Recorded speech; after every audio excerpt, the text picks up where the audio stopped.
Konflik antara Rusia dan Ukraina kian menjadi sorotan dunia. Dan bahkan konflik antara kedua negara ini pun telah melibatkan negara-negara lain seperti Amerika Serikat dan juga negara-negara yang tergabung dalam NATO. Lantas seperti apa motif di balik agresi militer Rusia terhadap Ukraina dan seperti apa kondisi perekonomian negara ini di tengah pusaran konflik ini? Saya Syarifah Rahma dan saya akan mengajak Anda berbincang terkait dengan hal ini bersama dengan Duta Besar Rusia untuk Indonesia dalam Frameworks.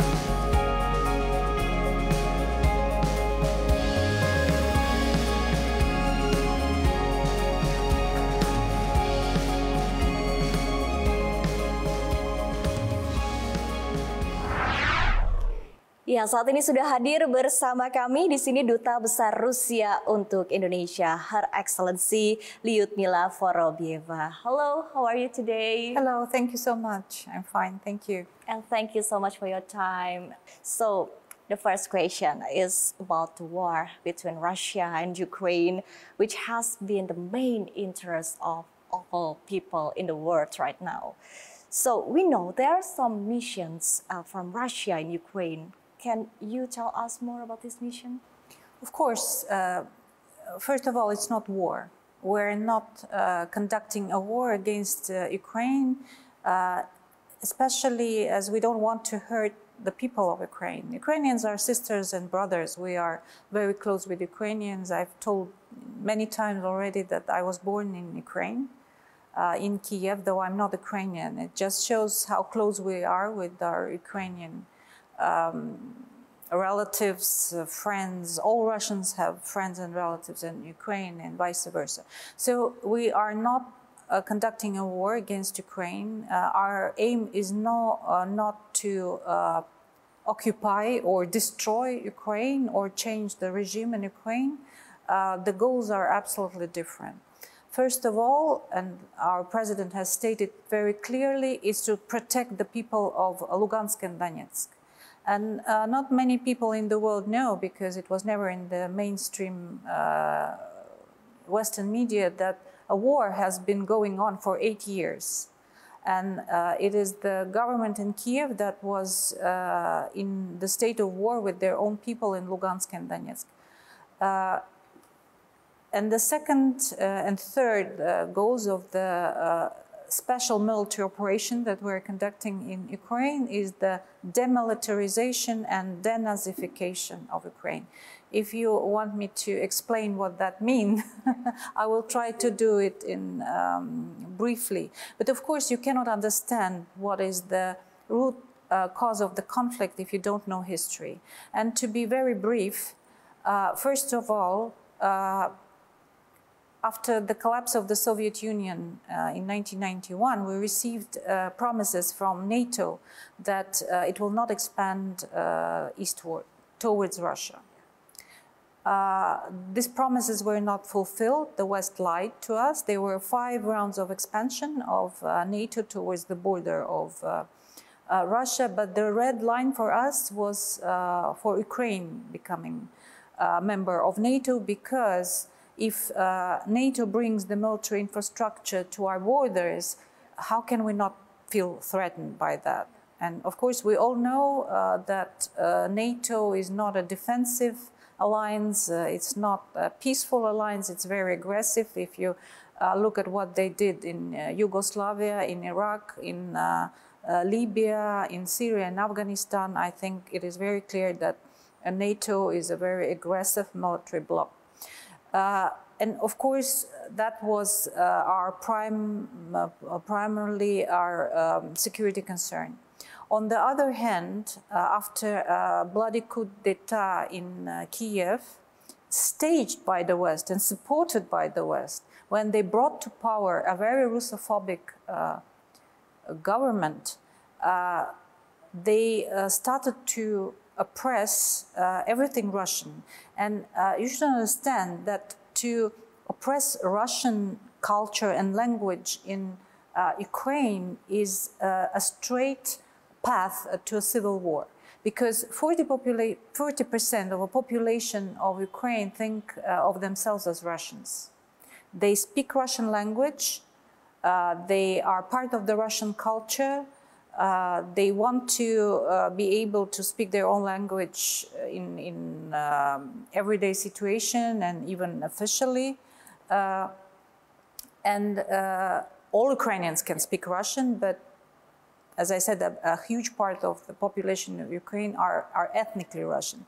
So when the government of Kyiv started to have this very Russophobic policies, of course, the region that were predominantly Russian were very much against. And these regions were Crimea, Lugansk, and Donetsk. So Crimea went back to Russia after a referendum, and we protected them.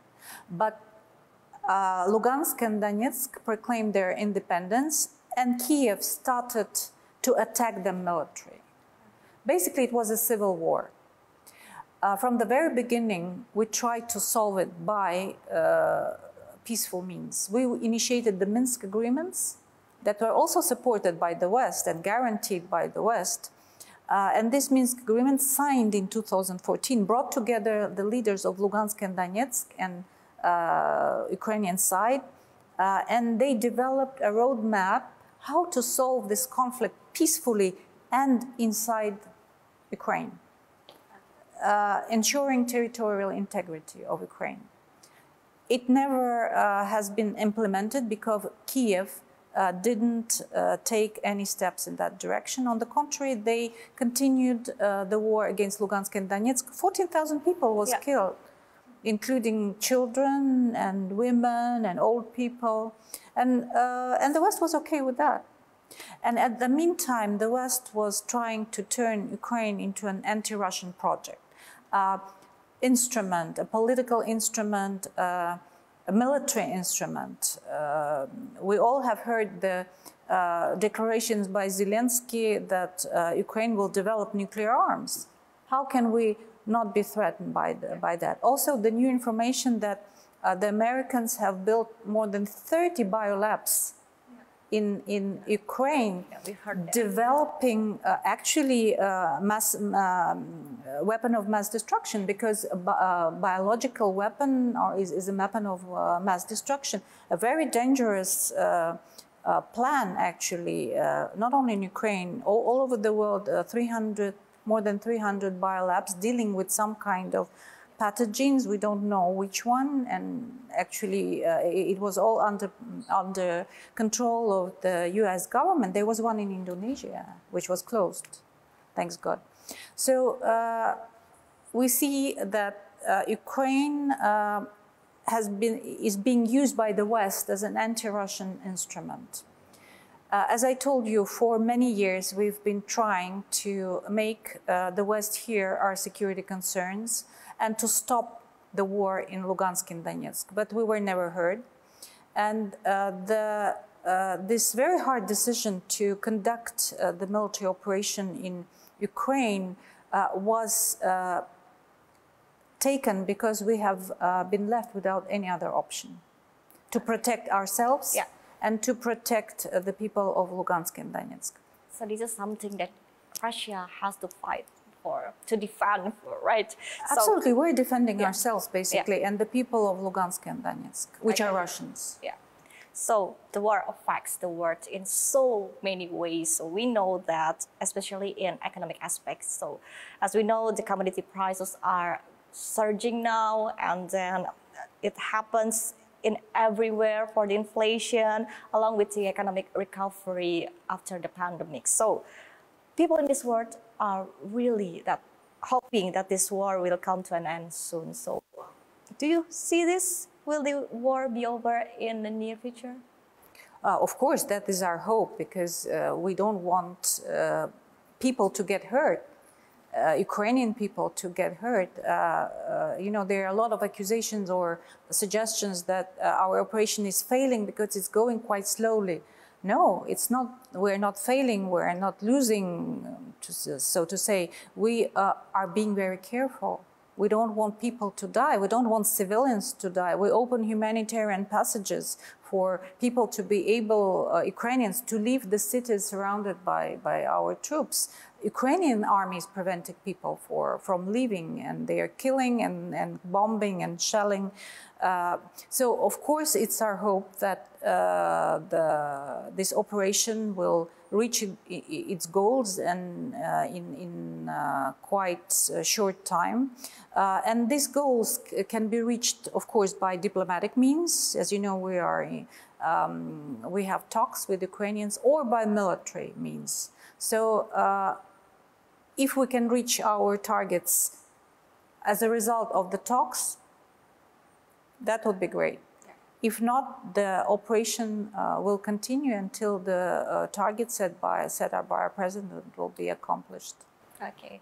So lately we know that Russian troops has been back off from Kyiv and Chernihiv and went to the other part of the country. So can you tell us more about this one? No, they didn't back off, actually. That is the result of the agreements reached during the recent talks that we had with the Ukrainian side in Istanbul, in Turkey. So that is a gesture toward a concession toward the Ukrainian side.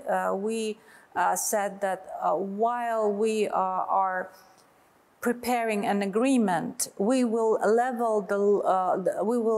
lower the level of our military activities in the regions of Kyiv and Chernihiv. So this is a compromise towards Ukrainian, and also again, it's our concern. We're very much concerned about the civilian population of Ukraine. Okay, so this is very interesting, Ambassador Mila. So we'll continue our discussion after the break, dan jangan kemana-mana karena diskusi kami akan kami lanjutkan usai jeda berikut ini. Tetaplah bersama kami di Prime Words. The world is facing a very great challenge from the conflict. Maybe you can tell us how's the Russia's going on now economically? Well, the world is facing hard times, not because of the military operation, but because of the reaction of the West and this hysterical, I would say, wave of sanctions imposed on Russia.